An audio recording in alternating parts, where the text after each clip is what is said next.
Oscar-winning actress Diane Keaton has passed away at the age of 79. And I don't know how you guys are doing, but I'm not so great. This has been tough. This has been a tough few days. I adore this woman. I have adored her since I was a kid. One of the first films I saw in a theater was Father of the Bride in 1991. And I just fell in love with her all throughout the 90s. Father of the Bride Part 2, The First Wives Club, Marvin's Room. I really took to this woman, this performer, this actress, director, everything. She was such an original, always stood out from the crowd, did her own thing, was unapologetically herself. And I think that's why many of us have been really shocked and saddened by this news. And it feels like we've lost a shining light in this world. In this increasingly chaotic world, Diane Keaton was a step above the rest. And so the time has come for the top 10 greatest Diane Keaton performances. This was a tough list to compile. I had a good 18 to 20 performances here. I cheated a little bit, I combined a couple films in one place because they are part of franchises and stuff. In 2017, I watched every Diane Keaton movie in chronological order, so I am very familiar with her work, her many films going back to the 70s. How do we pick only 10 performances? I did my best, guys. Let's begin with number 10, The Family Stone. And you are more normal than any other asshole sitting at this table. So this movie is an example of something that kind of came and went at the end of 2005. I saw it in the theater. I very much enjoyed it.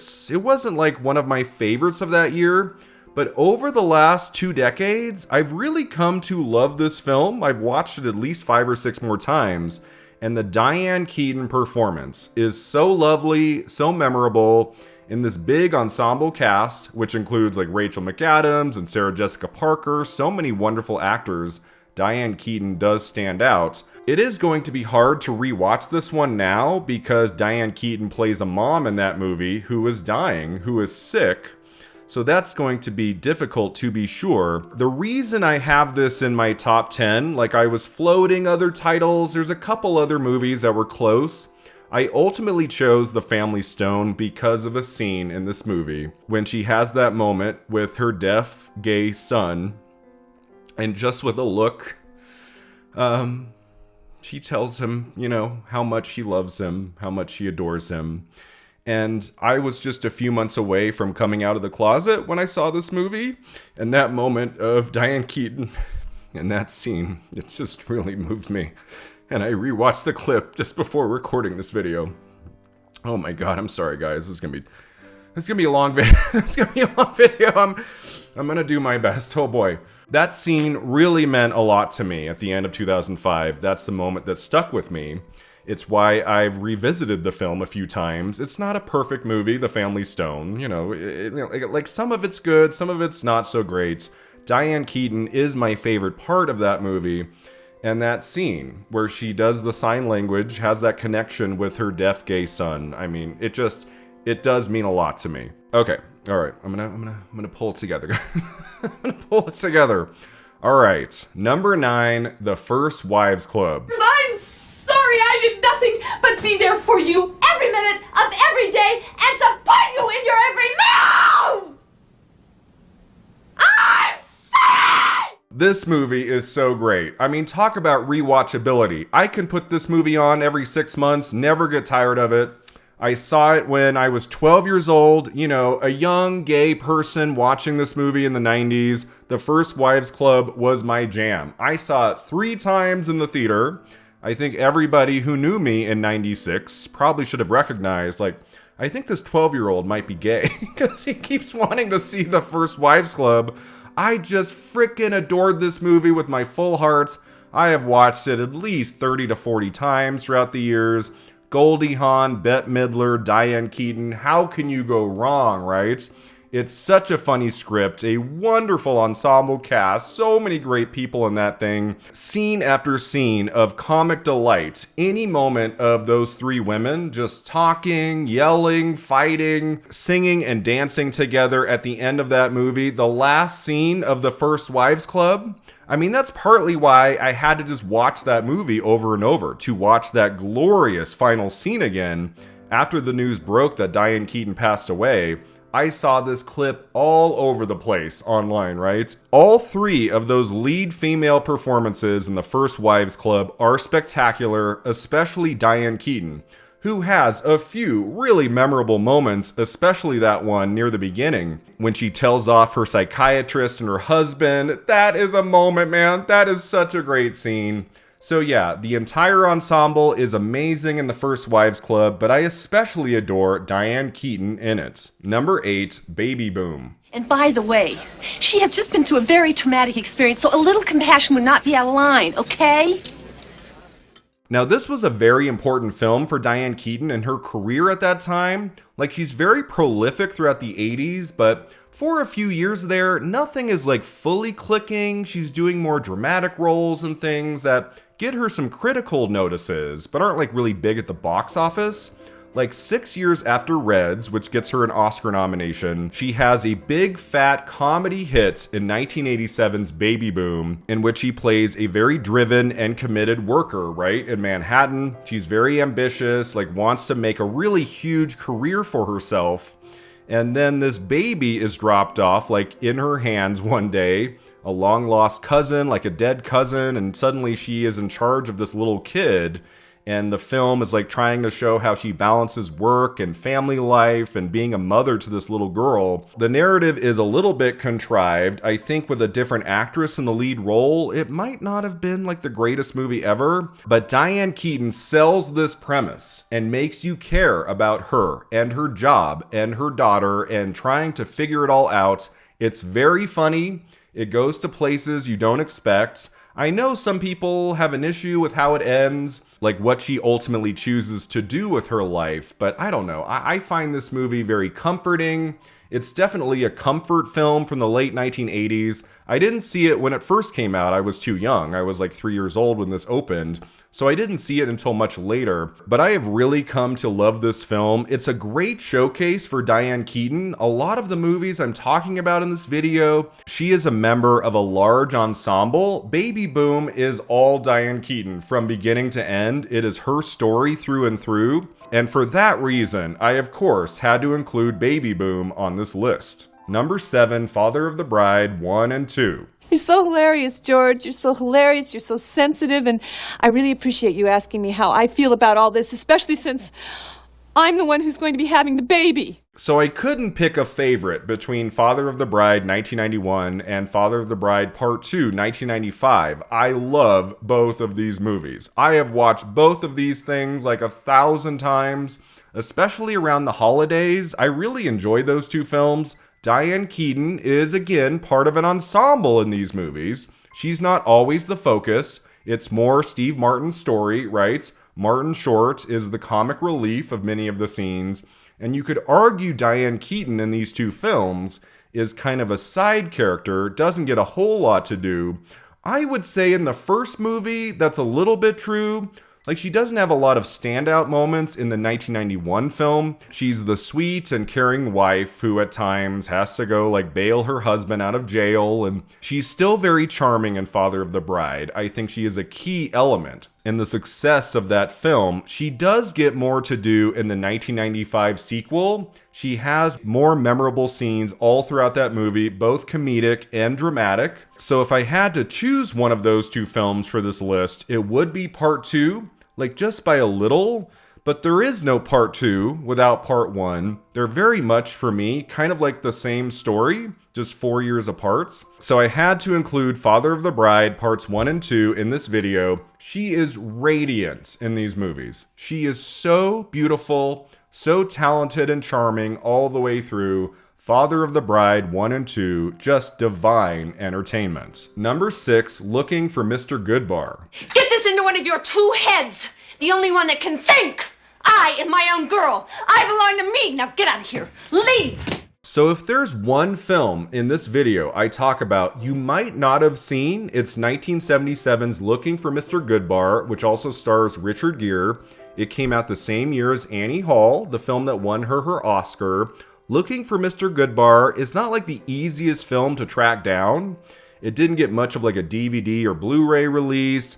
It's much more serious than most of her films. Like, it's not a comedy. It's not funny like Annie Hall. It digs into many serious issues. The story of a teacher who spends her night cruising bars, picking up men, having random sexual encounters that ultimately does not end well for her. The last scene of Looking for Mr. Goodbar is so shocking. I have never forgotten it. I was not prepared for the final scene of this movie, and like as a huge Diane Keaton fan, it was very distressing to me. So this isn't the easiest watch in the world, but if you are a fan of hers, it is like essential viewing for her performance. I do think a big reason why she won the Best Actress Oscar that year, it was also for her dark and fascinating and remarkable work in Looking for Mr. Goodbar. Number 5, Reds. I don't really care. I don't care, and I don't care, and I'm not interested in whether your stupid friends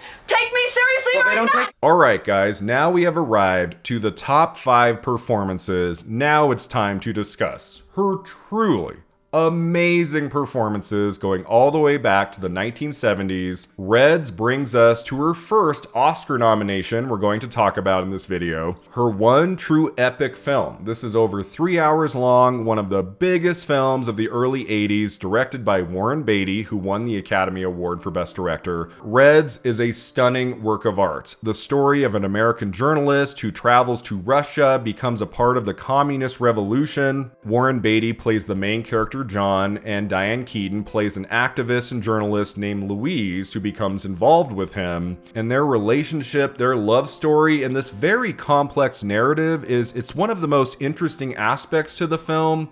How their relationship grows, evolves, and then hits some stumbling blocks. Jack Nicholson is a part of this ensemble as well. He is fantastic. Maureen Stapleton is great in it. She won an Oscar for Best Supporting Actress. This movie got 4 acting Oscar nominations. Keaton got into Best Actress. Didn't really have a chance to win. That was the year of Meryl Streep in The French Lieutenant's Woman. She was winning some things along the way. And Katharine Hepburn ultimately won the Academy Award for On Golden Pond, which was inspired. I adore her performance in that. But I am so happy Diane Keaton received an Oscar nomination for her work in Reds. It's a very long film. It's about 3 hours and 15 minutes, you know, and some of it's slow. This is the early 80s when movies were allowed to take their time, right?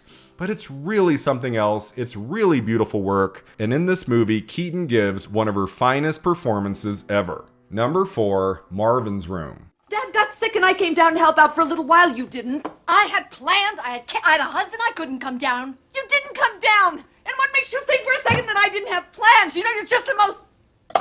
Now we arrive at Diane Keaton's Oscar nomination in Best Actress in the 1990s. There was some confusion that year. If Marvin's Room was going to get into Best Actress, would the Academy go for Diane Keaton or Meryl Streep? Streep, of course, like the most Oscar-nominated actress of all time. It made sense she might have gotten in since she got the Golden Globe nomination, and she is also fantastic in that movie. But the heart and soul of Marvin's Room is the Diane Keaton performance. It just breaks my heart every time I watch it. When I heard about her death, I decided the first movie I was going to watch starring Diane Keaton was Marvin's Room. And oh my God, was I a sobbing mess at the end of this film. I mean, I've seen it 20 to 30 times, and it still always gets me at the end. What her character Bessie says to her sister Lee when she finds out, like, she's not going to make it. She is going to die from leukemia. And how she looks at the positive. She looks at all the love that's been in her life. How she feels lucky to have loved so much. That monologue from Keaton at the end of Marvin's Room, it's one of my favorite moments from her in her entire career, going all the way back to the 70s. Marvin's Room, even though she got the Oscar nomination, I do feel like it's somewhat underrated. It's not a movie that's talked about very much. It had kind of a quiet release at the end of 1996. didn't do so much at the box office, hasn't had a ton of staying power, but I have always really loved this movie. I return to it every few years. It's another comfort film in a way, with Streep, with Keaton, two of my favorite actresses of all time, and it has a very young Leonardo DiCaprio. The same year he's in Romeo and Juliet. Marvin's Room is, in a way, the last film he made before Titanic, before his career really blew up about a year later. Marvin's Room is like the last small movie he would do, and he is wonderful in it. The entire ensemble cast is great. You have Robert De Niro and Dan Hedaya and Gwen Verdon and Hume Cronin. They're all doing remarkable work, but it's Diane Keaton's role as a dying woman that really comes through in its authenticity, in the humor, in the sadness. Everything she captures in that character of Bessie, I think, is amazing. I think she's really quite something in this movie, and especially her scenes with Streep. As sisters who haven't really connected much in 20 years, and they're trying to find like common ground. How might they get along again after so much time has passed? Their chemistry in this is so wonderful when they are going at each other's throats, when they are sharing a laugh together. Everything in this movie between Streep and Keaton is just pure movie bliss. And I am thrilled that Diane Keaton was recognized for her performance in this film by the Academy. They could have snubbed Marvin's Room. It didn't get any other Oscar nominations, but they saw what she was doing in this movie, that she was giving one of her best performances, and even though she had no shot in hell of winning the Academy Award that year, I'm just so very happy she made it in. Number 3, the Godfather trilogy. It was an abortion, Michael. It was a son, and I had it killed because this must all end. We have arrived to The Godfather and Diane Keaton's work in these wonderful films. I would even include her very good performance in The Godfather Part 3 from 1990, which I know most people agree isn't in the same league as the first two. But whenever I watch the third film, it's always like the Diane Keaton performance I gravitate to the most, like the relationship that has developed throughout the years between Kay and Michael.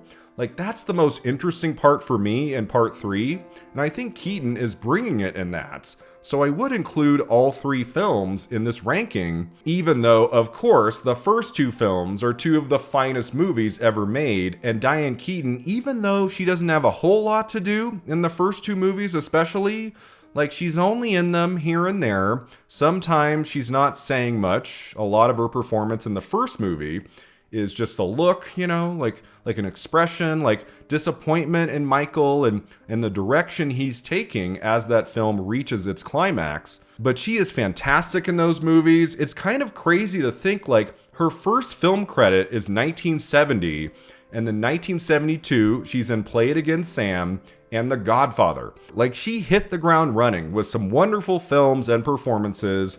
And even though she's a small part of 1972's The Godfather, she is integral to that narrative. And of course, she has that devastating, that haunting final moment in the film. That last shot of The Godfather is iconic. One of the most memorable final shots of any movie ever made. And it's Diane Keaton that we end that movie on. But then we get to The Godfather Part 2 2 years later.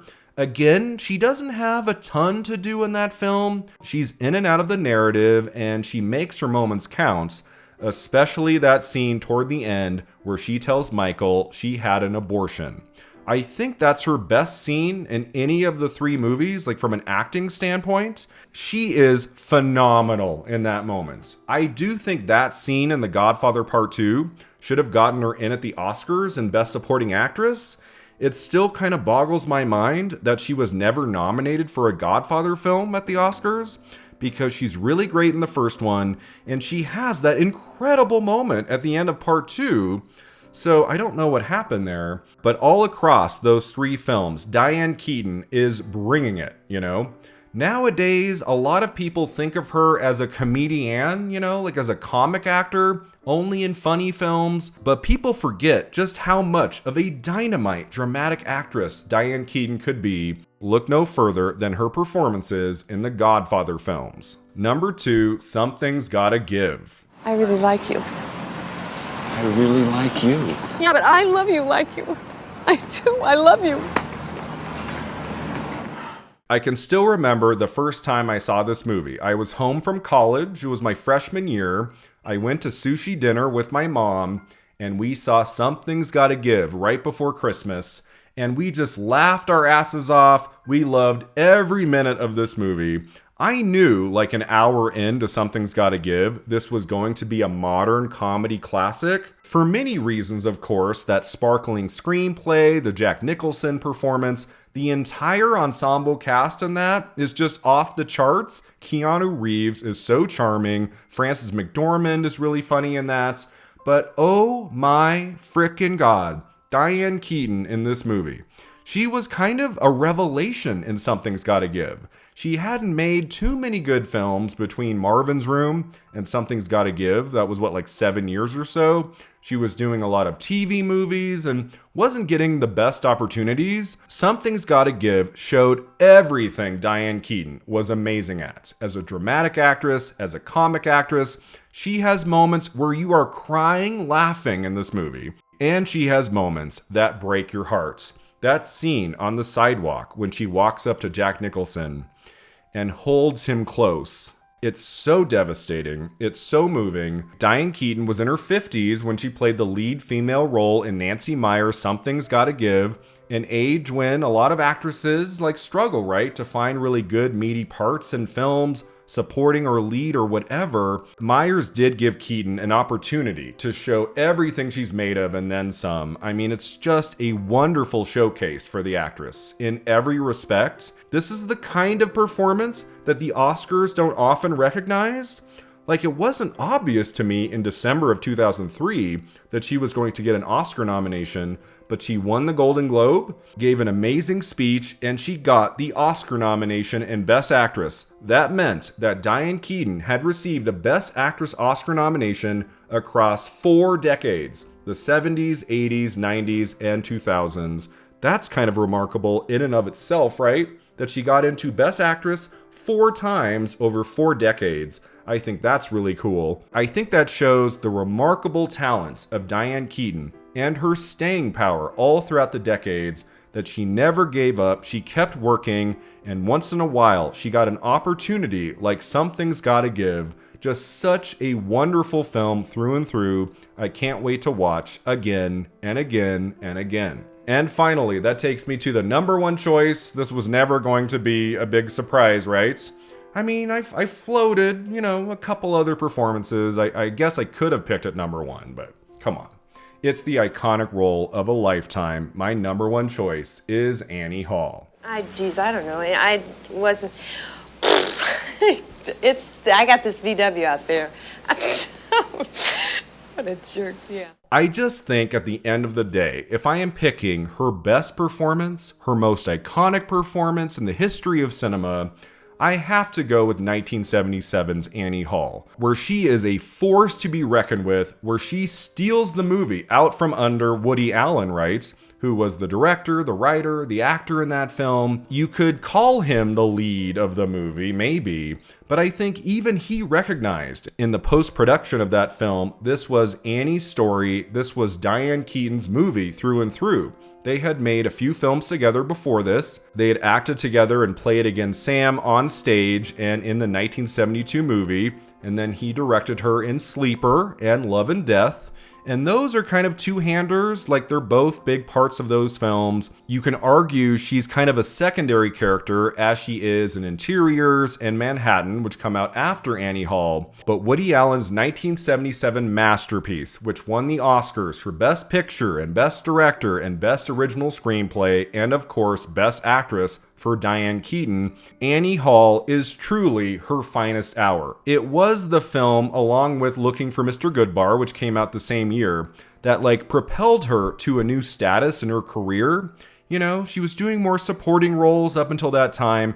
Annie Hall especially showed she could command a movie. She could be funny and dramatic and original. She could sing. She could do voiceover for an animated character. This movie showcases her in such a bright light. She gets to do it all in just 90 minutes. Annie Hall is very brief. It's an hour and a half. And so much is done with that running time. The relationship between Alvy and Annie in that film, how the film ends with them not ending up together was kind of revolutionary at the time, right? Most people going to a romantic comedy in 1977 probably assumed it would have a happier ending, but it's the right ending. Annie and Alvy ultimately grow apart, and that's real life captured in Annie Hall. And all along the way, you are treated to this Diane Keaton performance that is one for the ages.